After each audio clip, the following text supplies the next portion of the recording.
It is a Monday morning mailbag on a Tuesday afternoon. Hello, good morning to all you grounds crew members. An extra tip of the hat to the Patreon out there. I know we got a couple new members of the Patreon, so a big thank you to Melody and to Jason who just joined over the last couple days. Of course, if Thank you, you thank are you. jumping on board the Patreon, you are helping support the channel, which we truly do appreciate. You also get some bonus perks. So MLB Mondays is a bonus show that you get every single Monday. You're going to get instant access to all of our interviews. And that is obviously, I know that we had Andrew Stoughton on the show for Mhm. Friday. We interviewed him Thursday. So that was available a day early if you were a Patreon member. I know we sit down with Shoa Lee of JAYS Talk, Sportsnet 590 The Fan on Thursday. That will be released Friday to the public if you want that early. Patreon's how to do it. And then Plus, last but if you not have least, questions for our interview guests, get those in too through yes, that Patreon is and very get true. those in. Absolutely. So Patreon, send your questions and comments in. Again, Shoa Lee on Thursday. And lastly, but not least, the mailbag. You get instantly on your questions and comments. We call it the Patreon bump. We've got lots of comments and questions from Twitter and a couple from Blue Sky. We are on both at Walk Off Podcast on Twitter, at the Walk Off Podcast on Blue Sky, on Instagram, the Walk Off Podcast. You can drop your comments here on YouTube. We comb through all of your interaction and try to get to as many varying comments and folks as possible. Again, I say this all the time, but I will reiterate. If you are trying to get on Mailbag and feel like you have failed for numerous weeks, keep trying. I really do my best to switch it up, get as many different listeners in as possible. And on that, we'll dive in here. All right, Adam, let's start with Twitter. This is from Yeah. Matt Hickey. He goes, a question for mailbag. I think I've sold myself on a guy like Max Kepler if Soto isn't an option. Of course, he wouldn't be the only guy I'd want, but there may be a route to a playoff team through some smaller contracts to prove it guys. Kepler, Matthew Boyd, Ahmed Rosario, along with a better guy like one of the Kims. Of course, he's talking Hassam Kim or the new posted Kim. I forget his first name from South Korea, but he's a guy who's going to be making his major league debut. Very similar to um, Sasaki, right? Mhm. Roki Sasaki out of Japan. So the other Kim is out of South Korea. Anyone else who's a budget option that could make an impact? Question mark. Please don't say Paul DeYoung. So listen, I like what Matt's thinking here because this offseason may wind up being less sexy than a lot of us fans want to be. And just because an offseason is unsexy doesn't necessarily mean that it's not the right moves. Everyone always talks about it's tough to win a season in the offseason. So, yes, whoever gets Soto, they're going to quote and tout, and all the MLB analysts are going to be out there saying they won the offseason. But Adam, we've seen this happen before, right? Look at Kansas City last year. They made a lot of Yeah. impact moves right out of the gate with very similar guys that we're talking about right now, right? Maybe rebound candidates, cheaper options. Did you have anyone in mind that might fit that category? And what are your thoughts on Max Kepler? Of course, left and right fielder for the Minnesota Twins. Is he a free agent this year? Um, I was looking at his baseball reference, but let me pull up his spell track. As far as he goes, uh, I'm going to be disappointed with a Max Kepler signing. Um,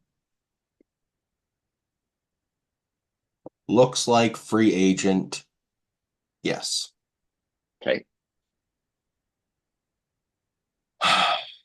Max Kepler, 31 years old, so it'd be 32 in a few months. February turns 32.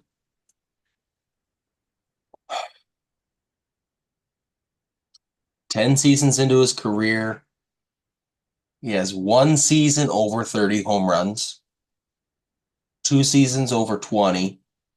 When was that season over 30? Was it 2019? Yep. The Okay. inflated ball season. Yes.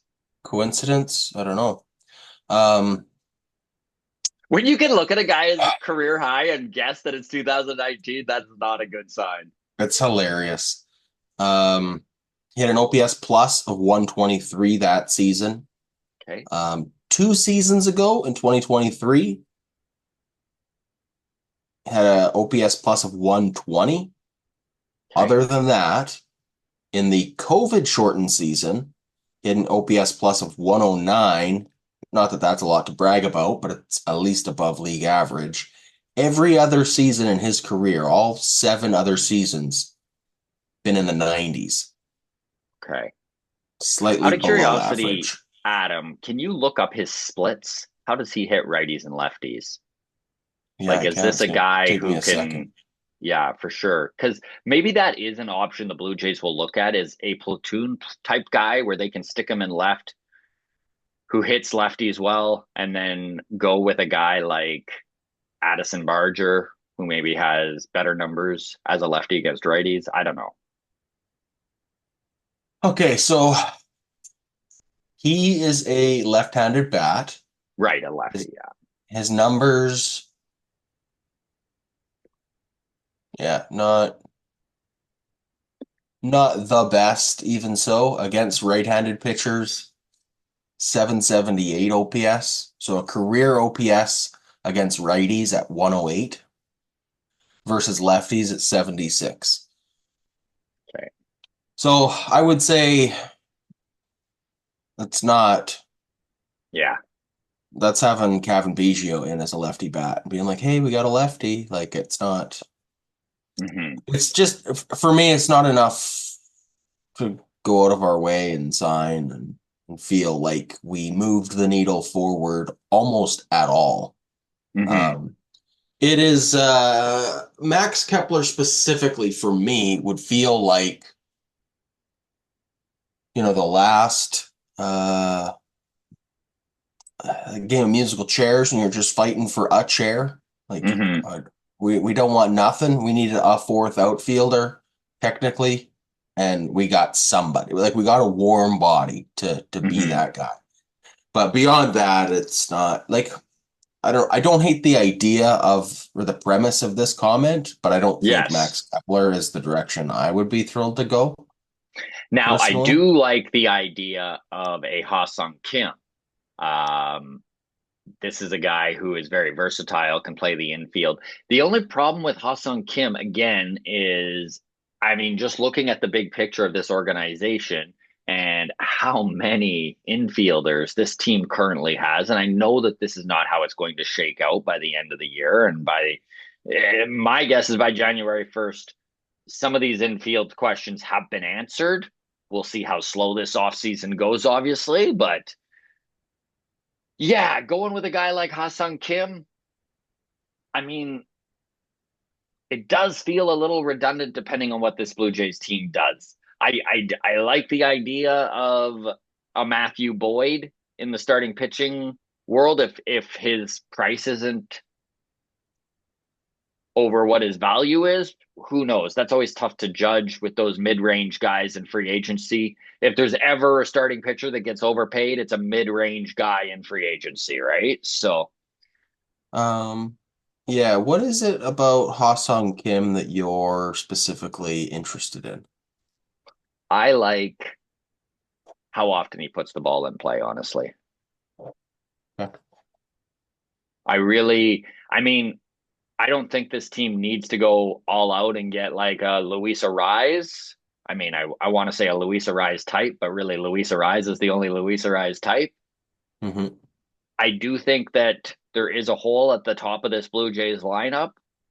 And if you could get a quasi leadoff guy in there, somebody who gets on base and puts the ball in play, I think that's valuable. And Ha-Seong Kim is a guy who can play third, short, second, and has some power. He's not hitting 30 home runs or anything like that, but definitely has some pop in his bat. And we've seen it increase as he's been in the majors longer.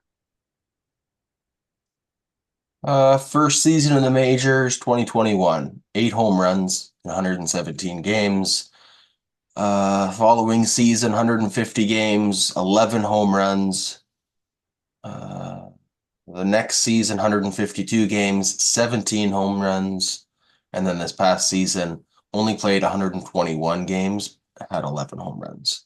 Okay. Does have a gold glove as a second baseman, but like you said, does play shortstop, does play third, or has. Um, Again, yeah. this is a guy like, and that's the thing with this question. All these guys we're talking about are not the answers, but they're hmm nice secondary pieces if you land a top-notch guy, right? If you get a Juan Soto, you're happy to also have Ha-Seong Kim, sure. Right. Um, I mean, I didn't quite mean that high up, but yes. yeah, I don't know. I'm so torn right now, man, because on the one hand, I'm not buying into the Juan Soto stuff at all. I Yeah. really, anybody that's been with this channel for 12 months or longer knows I did not get on the Shohei Ohtani bus ever. I did get on the Shohei Ohtani plane at the end. Hmm. On the last day, Yes. I On fell that for the plane. I got on the December plane with 8th, we him. all fell for the plane. Yes. Bad news is we all got on the plane and he didn't. Um, but not buying into any of the enthusiasm for Juan Soto. Um, however, I still feel like once we don't sign him, I'm going to be disappointed. Yeah. Like, I don't know how that works, where I don't have expectations for it to happen, but I am going to be disappointed when it inevitably doesn't happen. Um, and I don't know how to fucking fix this offseason. Like, I don't know. We need a whole bullpen, at I least th- I one think starter. I think this is why the fan base is in such turmoil, dude. It's like there are so many question marks and so few answers, right? And I mean, even just big picture questions. How much money is to spend, right? Are they able to, like, if what they're saying about their budget, right, is correct, they only have what, somewhere between 30 and 50 million to spend this season. That doesn't feel like enough to fill the holes. Now obviously there are other routes they can take, like trade, but Yeah. I mean, it's already being reported this team is desperate, and I know that that's just such an easy label to put on this front office because it makes sense, right? Shapiro's contract ends at 2025, and if there's no Shapiro, it doesn't matter if Atkins' contract ends in 2026, which it does. He's done too. I think Yeah. Atkins is on the last bit of his rope either way, even if they do wind up keeping Shapiro. These are two Yeah. guys who need to put up or shut up. And yeah, that increases the pressure. Does that make a group desperate? I don't know if desperate's the right word, but dire. The situation is dire. Definitely tired. I'd say desperate. Yeah, Yeah. it's I just there's so many problems with this team. The good news is the Red Sox are getting better. Orioles are like everyone's getting better around us, which means even by not improving, we're getting worse. I will say it has been quite enjoyable to watch the Red Sox fan base go full Blue Jays Otani fan base of last year. hmm Like they literally are convinced they're getting Juan Soto. They're following every single Yep, analyst who is throwing out a breaking. I saw one today this where is it was true. like the Red Sox are reportedly offering Juan Soto a organizational record breaking deal. It's like, no shit. Everybody who's talking to him is doing that. Like, what are we talking about? Rafael Yeah. Devers makes $320 million, and if you're going to get Juan Soto, you better put up at least double that. I mean, it's already been reported that Steve Cohen's going 660. So Yeah. yeah, you're going to get all excited about that. I mean, we already talked about on MLB Mondays the Red Sox fan base that after they sat down with Soto being like, the 3 hour meeting went so well. They even discussed Vladimir Guerrero Jr. and maybe a trade can be made there. And then they're going to sign Blake Snell and then they're going to sign Teoscar Hernandez. And it's like, okay, well, I mean, let's reel in the reality a little bit Yeah. here. Yeah. Yeah. So yeah, this is going to be a stinker of an off season. Um, here's how the next three Decembers play out. Okay, we don't have a good off season this off season. It's a bummer, which leads to a bad season next year, which leads to December of 2025 being full on rebuild. And then December of 2026, lockout. The Yeah. CBAs expires December 1st. So that's our next three off seasons. This might be the most enjoyable off season we have for the next 4 years. And it's going to be the worst. It's going to suck so hard. And this is They me don't being call you. toxically positive, I swear to Yeah, God. that's right. I'm like Adam, glass half full Mac here in full full force. Enjoy how moderately miserable this December is as a Blue Jays fan. I'll just say that. I am so delusional at times, dude. I keep having this fantasy that we're both so wrong and that somehow Shapiro and Atkins surprises everyone and just pulls off something that I have no faith in them pulling off. But it's pretty tough to buy into a couple of guys you just don't believe in, you know? Anyway, Yeah, I mean, fucking whatever, 660 for Juan Soto. Like, go 701 for Juan yeah, Soto. yeah. Offer him the most money and make him turn down the most money. Yeah, Then fine. that's the whatever you had for show. Like, because here's the thing: is like you kind of have to almost go all in on him at this point because I mean, there's the comments about, oh, And is Vlad generational or not? And it's like, well, he's a great kid, but we'll see. Like all this like posturing for negotiations. Like at some point, you are just kind of pissing in the face mhm. of a guy that you have to get along with. And the idea that like the Blue Jays have this like secret fund for superstars.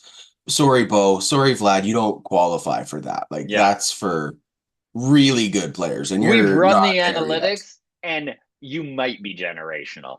Yeah, like so I don't know. Uh, it You're is gonna have weird. to overpay for Vlad after throwing out. We have this fucking secret bank vault of Scrooge McDuck money. Like, how do I you mean, we not? talked about this yesterday too, dude, right? Like no one like everyone's screaming lock up Vlad. They waited too long. They can't lock up Yeah, Vlad now. Like yeah. maybe they can lock him up after Soto gets signed. Maybe there is some sort of deal available there if they're prepared to pay quote unquote market value, whatever Vlad's camp feels that is. But if Soto gets, and this is the thing too, and to build on what you said about go 701. Listen, both Adam and I are well aware that when it comes to the marketability internationally and the sort of money available and sponsorship and that sort of thing compared to Otani isn't there for Soto. We're well aware. That said, the market's been set. You're not going to get Soto for under what Steve Cohen is putting out there.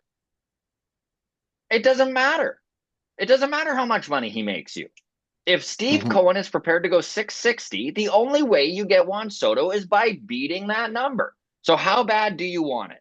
And maybe there is a responsibility here of the front office to decide when it is too much. And I think obviously that's the case with any organization.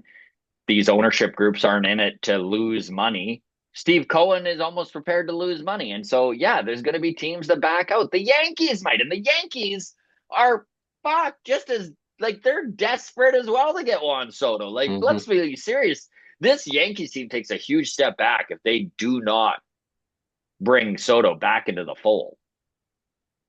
Well, that is the one bright spot of the Jays offseason that we can point to and enjoy is I if Soto leaves, I don't know what the Yankees could do to improve. Yeah. Like how many pieces would they have to, like they could go get Teoscar, They probably get Pete Alonso. Pete Alonso to replace Rizzo. Like that's a modest. It's an increase, but like Rizzo Yeah. is no slouch. Like He's I no don't know. Alonso, though. Yeah. No, I know, and he's at a different point in his career, but um, yeah. So I just want to double back on the whole Vlad thing and like fan base being annoyed that we haven't signed him or lock him up and all those chants. It's like I would argue we are now 6 years into Vladdy's pro career. There has been zero days in which getting a deal done long term with him has been realistically possible. Probably correct. Like coming out of Maybe his really rookie early on. season, maybe out of his rookie season, but again, it's still like unless you were willing to pay $350 million for a rookie who batted 272 and hit 15 home runs with an OPS plus of 106. Like he didn't light the world. Like he wasn't rookie of the year. Yeah. He's a top guy, but You whatever. I might have been mean, able to do a Tatis Jr. type deal, but again, like you said, there would have been so much risk attached to that because it well, would and have his been dad made prior so to his much money. Like, 2021 season. Yeah. right. And then going into 2020, like the shortened season of that, all the everything that was going on in the world, like you couldn't make those kind of deals in 2020. You didn't know what the future of professional sports was going to look like. There was just so much uncertainty. You couldn't make that kind of deal back then. When's the next time we're going to have fans in the seats? Who the fuck knows, right? Like, Mm-hmm. and then yeah, by the next season, it was the breakout MVP season or runner up to Shohei, right? Hit 311 with a 1002 48 home OPS and runs. 48 Yeah. home runs. Like, okay, so now what? Now you've got way overpay? Like there was no ifs, ands, or buts about it. He's getting absolute max dollar after the 21 season. And then Which by still, 20, honestly, Adam, might wind up being less than what they need to pay him now. But maybe, yeah, maybe. yeah. But I Yeah. just don't think that they could have paid that. Like I don't Yeah. whatever. And then yeah, 2022 was so bad. 2023 was worse. Now, like I mean, at when what we say point, so what bad, still above the league average, but yes, for a guy considered to be generational. yeah, like I'm just saying you can't offer $300 million to a guy who hit a 116 OPS plus Yeah. and is trending in the wrong direction. Like it's just I hate taking the position of defending agents. I hate taking the position of defending Ross Atkins at this point in his tenure, but that's one thing I think I'm okay with not holding against him specifically. The fact that Vlad doesn't have a long-term deal, I don't realistically know how we could have ever signed him long-term to a number that both sides would have felt good about. I don't think it's realistic, and I think it's a little unfair to. We can be frustrated that it hasn't been done, but I think it's unfair to be like, Ross, this is a failure point of Ross Atkins. I don't think so. I think it's good that we got Bo locked up for the 3 years so we didn't have to go through piss pants arbitration for 3 years in a row. Like, I'm glad we just, even though it's not a long term deal, it's been nice to just avoid that bullshit headache, Yeah. holdout, anger, fucking nightmare for 3 years. So, yeah. All right. We'll move on. We're 30 minutes in and Okay. one question in. This next question is from friend of the show, Chris Keeping, our one-legged brother here. He has a couple kids that follow along too. So we're just going to give a quick shout out to Sorry for the Brookie. language. Yeah, sorry for the language. A quick hello to Brookie and Bray. This is Chris's question. He says, could Rogers hire Soto as CEO as well as a J and pay him 10 million as a player a year and another 35 million as CEO? If Soto becomes CEO, they could sign Santander too and have plenty of money to re-sign Vladdy. I like this. You know what? I I've love even it. heard there might be a president of baseball operations position open that Yeah. these are Yeah. the sort of outside the box kind of ways of thinking we need, Chris. You know, make Soto CEO. Yeah. I'm there. I'm there. I love it. And this I sets us mean, up for a beautiful thumbnail. Let's be serious. yes. Very true. Very true. Yeah, I got the wheels turning on that one right now, thinking about it. Yeah, hey Brookie and hey Bray. This is a great idea. I'm sure there would be issues with even trying to pull this off. Um, or else it would have been done by like Yeah. if it was possible, I'm sure the Dodgers would have done it with Shohei Yeah, last the year. Dodgers Like, would have done it 10 years ago if this was possible. yeah, Yeah. we'll give away ownership points or something like that. Like we'll give yeah. I think circumnavigating the those tax rules, I'm I don't know. After making an ass of myself 2 weeks ago, I'm quite confident most of those loopholes are in fact buttoned up. But Yes. still fun to Yes. fantasize about. Yes.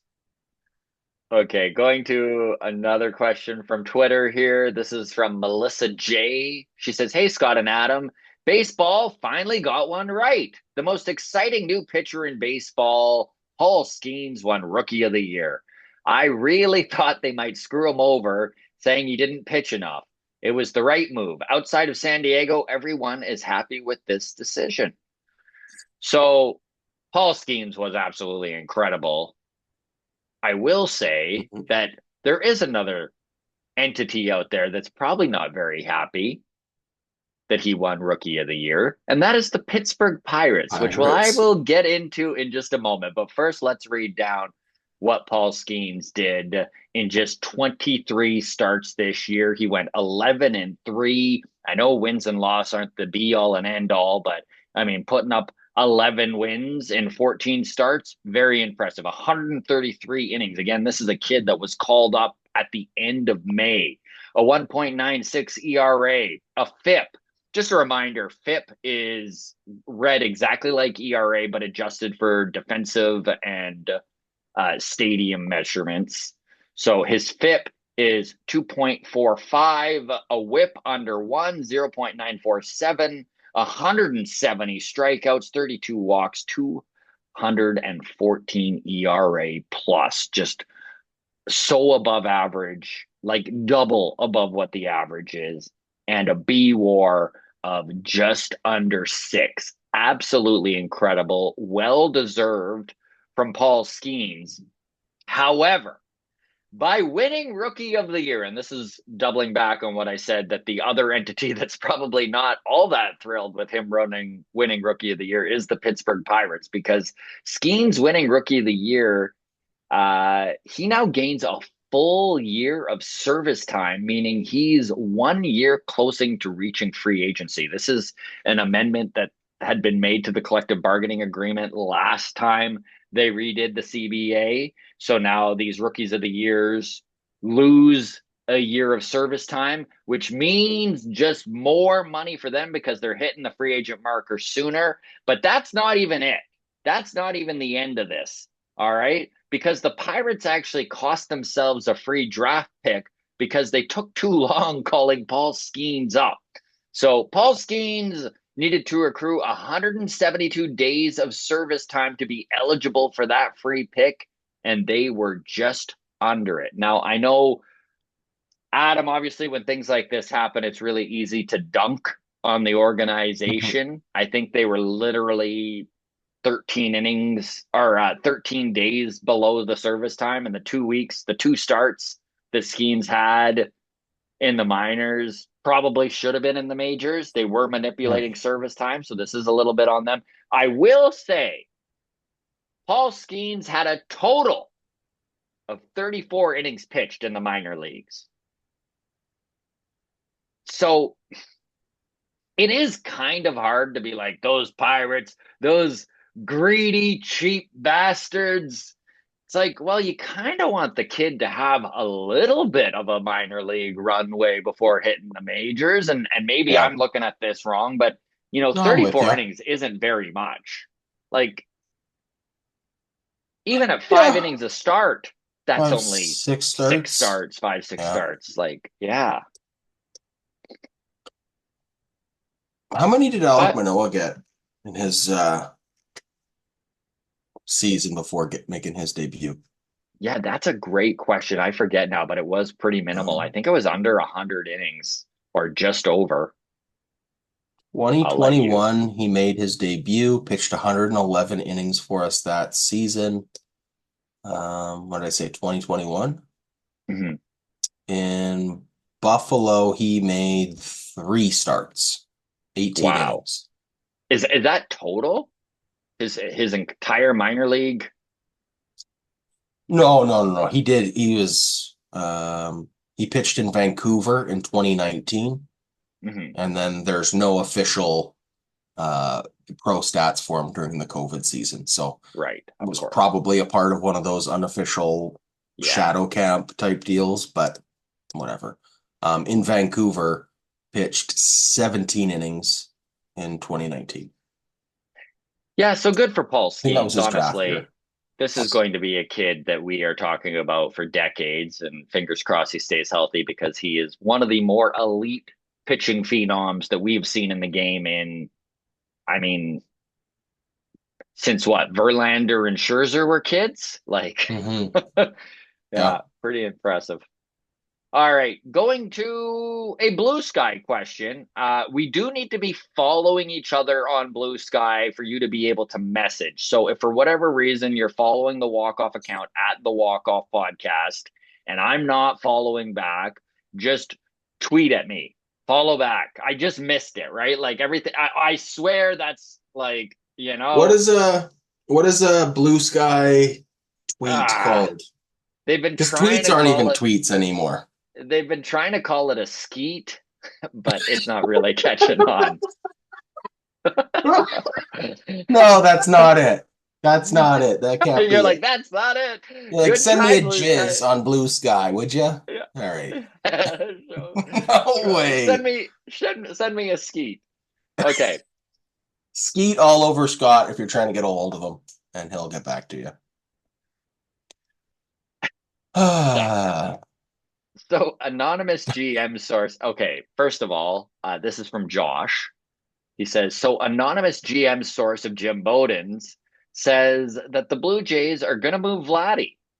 I will both acknowledge that this is barely one step up from you or I making that same quote, but it fits my narrative from earlier, so I'm going with it. Hear me out. Team trades Bo and Vlad and gets a king ransom in return players and prospects. Signs Pete Alonso and Willie Adames, plus whatever we got back in the trades. Is that a way to survive this question mark? Or are we in the exact same position? So, I mean, it's an interesting idea. I know that there obviously would be interest in Bo and Vlad out there on the open market. If you're prepared to spend big money, yeah, you can go out and get Willie Adames and Pete Alonso. Both of them are projected to be in that right around 180 to 200 million dollar range and 8 to 10 year contracts. These are guys. Willie Adames, by the way, 29 years old, coming up on 30s to start the 2025 season, and Pete Alonso, 30, coming up on 31. So you just for the are, record, Spotrac.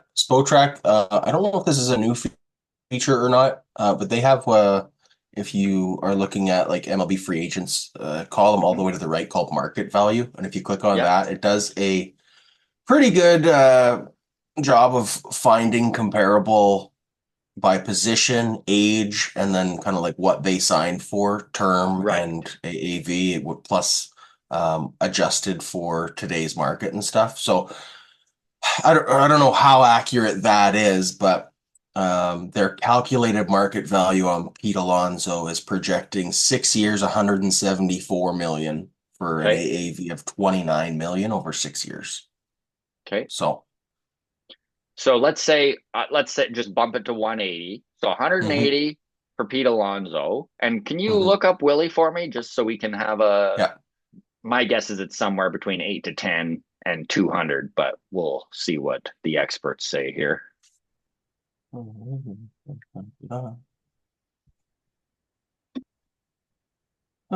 Calculated market value, Willie Adams, 6 years, 152 million, 25 million AAV. Okay. So, We'll see. That would bring Willie Adamas to 34 years old. I would be shocked if he doesn't sign a 7-year contract, add two more 25 millions on there. But we'll see. We'll see what mhm. the market is for Willie. Maybe he does go for 5 years, 150. But The comparables they're using are Trey Turner, Javi Baez, Carlos Correa, and Dansby Swanson. fair. Age when Yeah. signed 28, 28, 29, 29. He is currently 29, 29. just turned. So Swanson, 7 years, 177, 25 million AAV. Correa was 6 years, 200 million, AAV of 33 million. Javi Baez, 6 years, 140 for Mm-hmm. AAV of 23 million. And Trey Turner, 11 years, 300 million for an AAV of 27. So, How would you feel about this going? Because basically, what you're saying is we can't get these guys locked up. We're not rebuilding. You get 5 years older in each position, or sorry, 4 years, I guess 3 years older at shortstop, and then 6 years older at first base. But you do have a new core locked up in Willie and Pete. You do have the prospects and players in return in trading Bo and Vlad. Is this a alternate route you can see the Blue Jays going down? I have a tough time seeing this one happening. I mean, from a is this likely to happen scenario, probably almost certainly Yeah. not. Um, would this be how'd that question end? Does this just put us back in the same spot we're in now or something Yeah. along So that? he basically goes signs Alonso and Adamas plus whatever we got back in the trades. Is that a way to survive this? Is this a way to be competitive? Or are we in the exact same position? So for that, I would say definitely not. I think we're better off. Mm-hmm. If we're not locking either of those two up long term, we are better off with Alonso and Adamas plus return of Some mega 3 to prospects. Like, 5 yeah, top tier prospects. Sure. yeah, yeah. Um, so all that to say, like I'm not opposed to this as a method forward. I've been a Pete Alonso guy for the Mm-hmm. last 2 years now. I think he'd be a. I mean, that's why I was trying to say move to Vlad to first or Mm-hmm. to third. Like The third. let's have them both anyways. Yeah. Um, but I don't think that this is a move that the Atkins Shapiro duo is going Is to opt capable of for. doing. Yeah. Plus, Pete Alonso probably doesn't sign until Juan Soto signs. But I would say within weeks of Juan Soto signing, he's probably signed. Like I would say so too. so, all the I think it's going to be really experts. crazy, dude. I think Soto's going to sign, and then we are going to see some shit go down. Yeah, like I don't know. Experts are saying Juan Soto probably signs by the December GM meetings, which is like the first week of December or Mm-hmm. whatever. Um, so like Pete Alonso's probably signed somewhere by Christmas. Um, which means you've got to have Vladdy traded at that GM weekend. Mm-hmm. Like if that's your path forward. Yeah. But I don't know. Maybe you do just go all in on Pete Alonso and then worry about trading Vladdy after. Yeah, you could Or too, right? there you Like, go. Worst case scenario, we stick him at third and ride it out for a year. I guess I that's mean, Boston's got to get I don't Soto know. locked up before they trade for Vladdy. So we got to just give them Yes, give the exactly. Sox time to cook. All right. Exactly. All right. Moving on to the Patreon portion of the mailbag. I know that we're already getting lengthy in the tooth, so we'll try and speed the pace up here, folks. Get to as many as your questions and comments as we can. Patreon automatically gets their questions in. This is the Patreon bump. This is Philip. He goes, as the Blue Jays chase around Juan Soto and have this secret budget available for him, and let's say he will sign somewhere for 600 million, what are the Blue Jays going to do? Extend Guerrero and think he's going to take anything less than 400 million for 10 years? Question mark. The sorry. There. It just went back up to the top of my page here. What are the Blue Jays going to do? Extend Guerrero and think he's going to go for anything less than 400 million for 10 years? The way this administration has handled extending Guerrero is inexcusable, which you already disagreed with.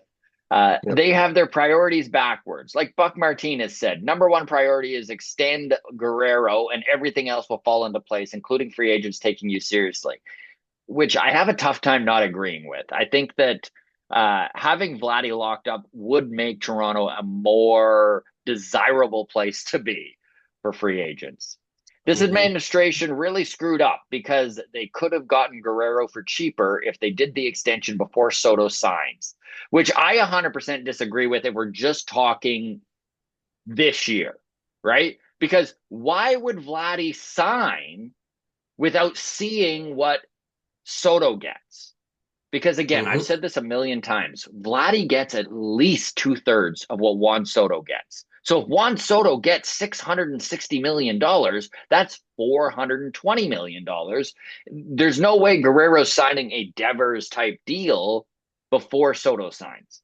Now, if everyone has blown this way out of proportion and we actually watch Juan Soto go for like 460 million, yeah, maybe there is a world where they could sit down with Vladdy and lock him up for 320 million. Going back to what Philip was saying, how can they not see that Vladimir Guerrero Jr. has now found something with his approach and to be productive in an extremely dangerous way? And he's doing this with no protection in the order. True. Imagine giving him some protection like 2021. This front office is a bunch of dingbats. Like for real. Get ready for some Blue Jay or for some 2000s Blue Jays baseball coming very soon, which is a dark cloud to put at the end of that. And yeah, Philip, I get your frustration. Agree with a lot of the things you said. I think we all know what we disagree on. Adam said right out of the gate, really tough to lock down Vladdy, and he gives some leeway to the front office. I do think that there was a window to get Vladdy locked up. I don't. It's just threading a needle with these guys sometimes, and I don't know, getting all upset about stuff that should have been done 4 years ago. I'm upset about stuff that should be done right now. I can't keep piling it Yeah. on. Anything to add there, Adam? No, I think before this comment, I already did my tirade, kind of apologizing for Ross Atkins, which I'm very uncomfortable with right now. But it's Hey, I stand you by have it. the It's best. easier said than done, I think, as far as getting a deal done. I I know you think there was a window. I think I might disagree with that. That like, yeah, there probably was a window, but I don't think it was still an easy window, even at my most generous interpretation of a window. I think it would have Here's a still fun been little saying for you, Adam. Fun little saying. Anything worth doing? No, nothing worth doing is easy. interesting. Yeah, There you go. Right? I like it. Well, All put right. that one in the bank. All right. There we go. Sticking with Patreon, Metal Manic. He's commenting on our discussion from yesterday on MLB Mondays, which of course is our bonus content for all the Patreon Oh, members. He's commenting on the Baltimore Walls being reconfigured once again this offseason. He goes, how about the ability to mechanically after the field dimensions or alter the field dimensions, I should say. How about the ability to mechanically alter the field dimensions on a per game basis? If there are no rules, then why not? If there are rules, perhaps still build the mechanism for alteration so that the dimensions can be altered on a per season basis, depending on the cast of characters on your team. I freaking love this idea. Give me more chaos, Adam. Yes. Um, I thought there was something that rang a bell about, I don't know why I was associating the Minnesota Twins with having tried this or something. I did look into it. Um, there's nothing that I could tell regarding the Twins and their outfield walls. There was this article from the New York Times about the Mets having changed their outfield wall, like I think it was 3 times in 8 years or 8 times in 3 years, something stupid. Um, Here's what we come to. There's no specific rule on the book saying it can't be done, that it can't be changed mid-season. However, all such changes must be approved by Major League Baseball. So there is no official limit as to how often a team can ask to alter its park dimensions. You can do it every year, or you could ask, but any alteration you do needs to be approved by the league. So when there's no limit, I guess in theory you could send an application every weekend and be like, "Hey, can we change them again? Here's our proposed changes." Um, Joe Torre, the league's vice president of baseball operations at the time, I don't know if he still is, has the final say. However, Joe Garagiola Jr., baseball's senior VP for standards and on-field operations, and his department review proposed changes on Torre's behalf, asked on Tuesday if the team would allow, or if he would allow a team to change its ballpark dimensions on a quote-unquote regular basis. He said, "Such a situation has never arisen. The changes I have dealt with, I believe, have all been in good faith." So, Right. would there be What I would some, love to okay, see is a wall that can be 10 feet or 7 feet, right? yeah, Just how, what side of the field does that team hit to the most? Let's just raise the well, wall a couple that feet. would probably be like if hypothetically you were to do changing wall dimensions, that would probably be the best way to do it, right? Rather Yes. than relaying the Configuring grass constantly. and, Yeah. to accommodate for that. Up and I'm pic down, not in and out. Yeah, Yes. I'm picturing those those metal posts that come out of like security posts that come out to block a driveway or whatever. Spies are always driving over them as they're raising and they rip off the bumper just in time, but they get out, you know what I'm talking about? Yeah, I know. Okay. I'm picturing that for the walls. That, yeah, like you I said, like it. 7, 10, 20 feet. You just 20 feet. hydraulically lift it. With that, you could do it on a per batter basis. Like if Yeah. you're gonna I get like the idea of crazy, just why like, not? you're like, for this batter, we're doing a green monster style wall. Yeah. Oh, our guy's up. There's a 1 inch outfield wall. Yeah, Have that's right. fun. Yeah. Okay, No, we're it's going to YouTube. We're yeah. going to YouTube here. We are going to try and get through these last questions. We are getting long, I know. This one is from Gene Pakowski. Says, people, for the love of dot, dot, dot. Okay, sticking stupid labels on a team that has no choice but to go after top free agents to upgrade their team is just, well, stupid. Look at the players the Yankees are losing. So they also need to be all in on top free agents, and I don't see anyone calling them desperate. If the Jays want to compete in the AL East, they need to be in on and sign as many free agents as possible. Calling them desperate is a misnomer. So this, of course, a comment on Friday's episode with Andrew Stoughton, where we were talking. I think it was John Heyman that said that there were executives that quoted the Blue Jays as being desperate. Mhm. I'm not sure if they're commenting on our desperate thumbnail here, and maybe this is directed at us, but either way, sure, desperate is a bit of a misnomer. We kind of touched on this. Is it a dire moment? Their backs are against the wall. I don't know. Feels kind of desperate to me, but Yeah, I we'll know. see. It's all Thank you. semantics. Pick your word of Thank you for the choice and comment, go. Gene. Appreciate it. Sticking with YouTube here. This is from Daniel Wolski. And the comment is short and sweet. Springer can't be leading off this season! Correct. Exclamation mark. Good Lord. Put it on a billboard. We've been saying this for over a year now. George Springer cannot be leadoff, especially in 2025, 35 years old.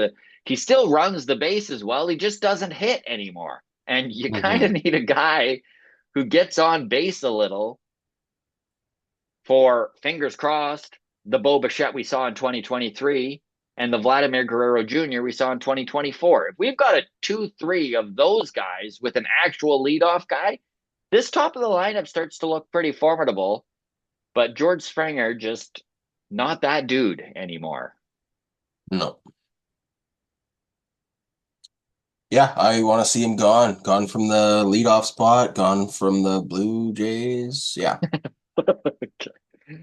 uh, Jays ZD9 Ox said the Jays should focus on signing 2 to 3 other significant pieces rather than putting all their eggs in one basket.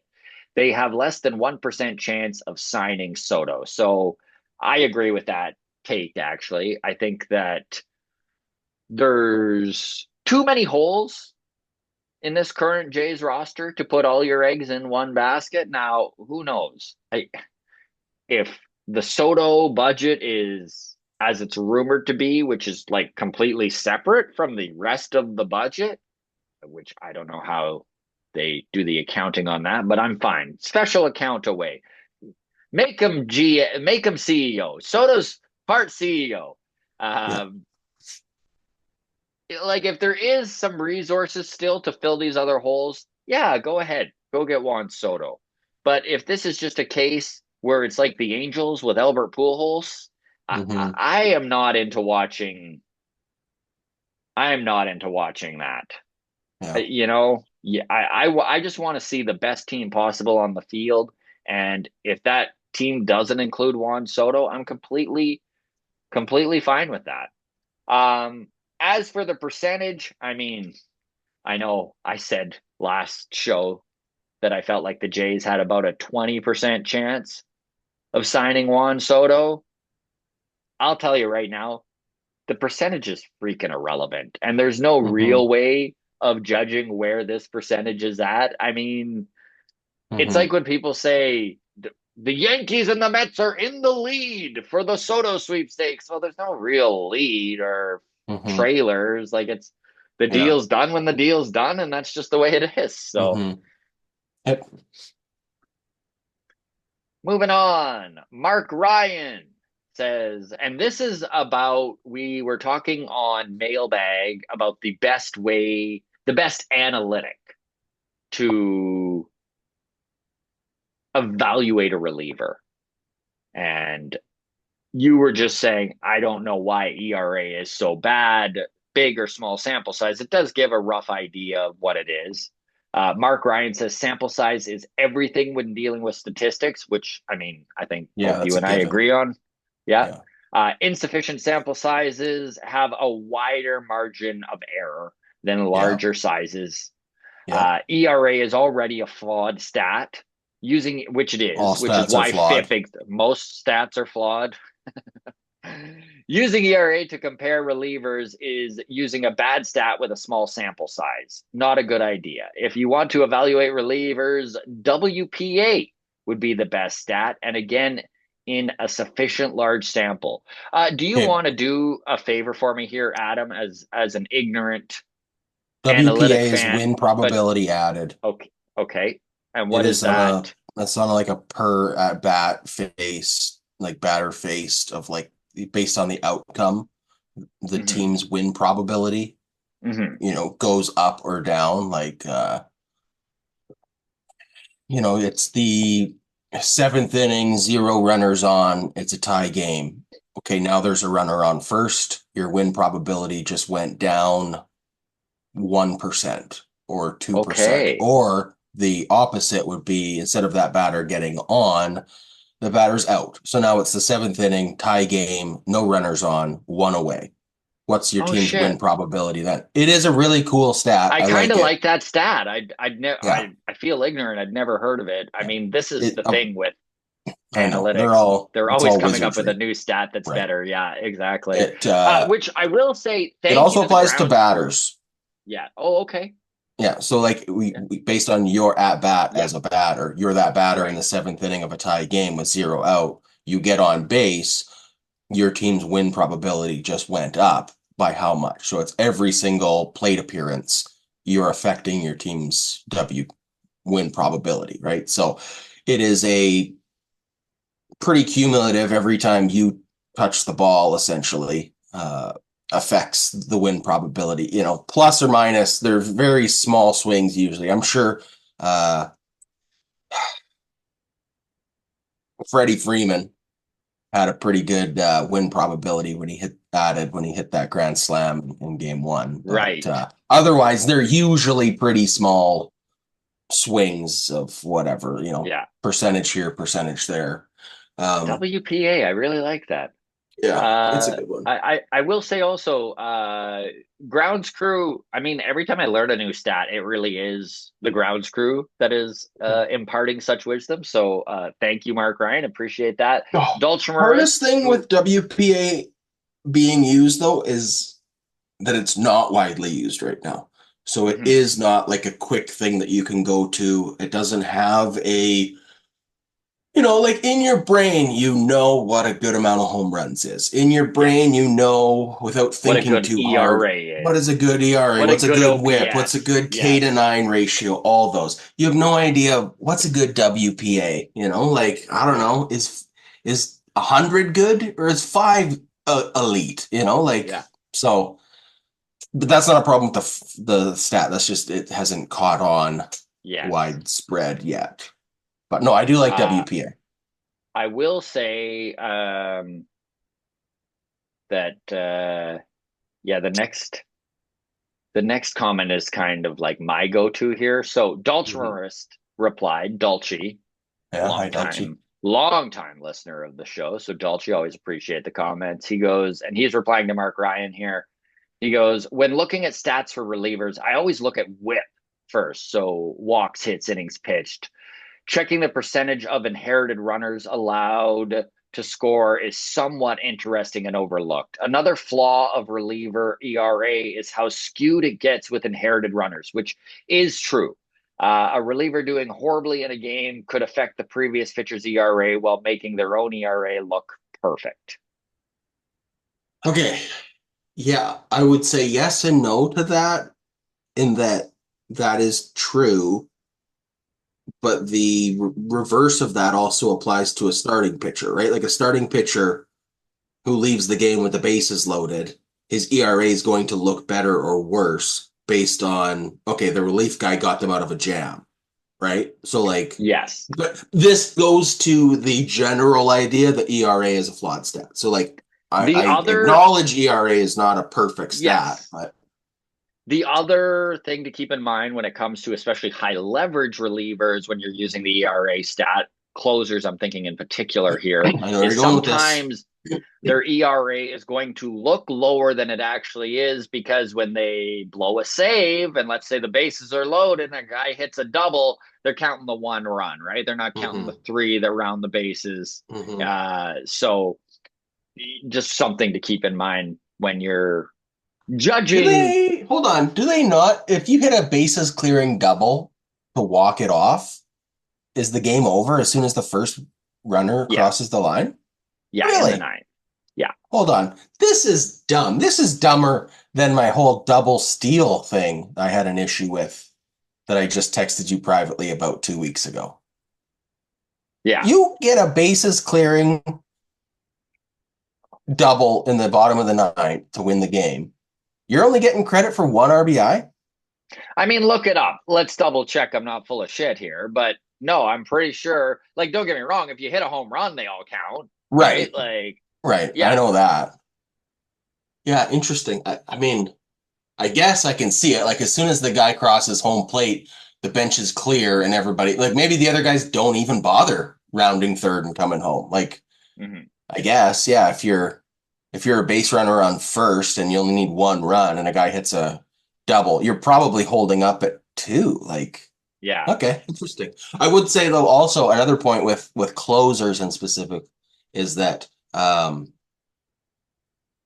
the game ends before like regardless of how that little quirk works out. Um, there is, hold on, I gotta sneeze. I didn't get to the mute Bless button you. in time. I had You to didn't close get my to the eyes. mute button. My eyes Yeah. didn't pop out of my head. Um, apologies for that. Is that yeah, if you're a reliever in the sixth inning and you load the bases and whatever, like you're on the hook for all three of those runs. Whereas, yeah, as a closer, once you've blown the save and the game's over, the other two runs you're off the hook for. It's like Yeah. there's no one to inherit those runners to give up. So there is that little bit of freedom. So okay. Okay. Last but not least, the final comment from YouTube. Rudy Roberts says, love the podcast, but just an Thank you, Rudy. FYI, the Baseball Writers Association of America votes on Yes. these awards, and voters submit their ballot before the start of the postseason to make sure that the postseason and recency bias does not affect the voting process. They Hmm. exclusively vote for MVP, Cy Young, Rookie of the Year, and Manager of the Year. There you go. Yeah, there you go. Awesome. All right. Let's end it on that. Thank you so much to you, the grounds crew. Feel free to drop your comments below and we'll try to get to them in the next mailbag. You can do so here on YouTube. You can become a member of the Patreon. That is always appreciated and helps run the channel. You get an automatic bump if you are a Patreon member, so automatic question or comment in the mailbag. You also can reach out on Twitter at Walk Off Podcast, on Instagram, the Walk Off Podcast, and we are on Blue Sky at the Walk Off Podcast. All right, everybody, take care of yourselves. We will see you on Friday. Just a quick reminder: Show Ali joins the show, and you can get your questions and comments in for him, same way you would with the mailbag. Cheers.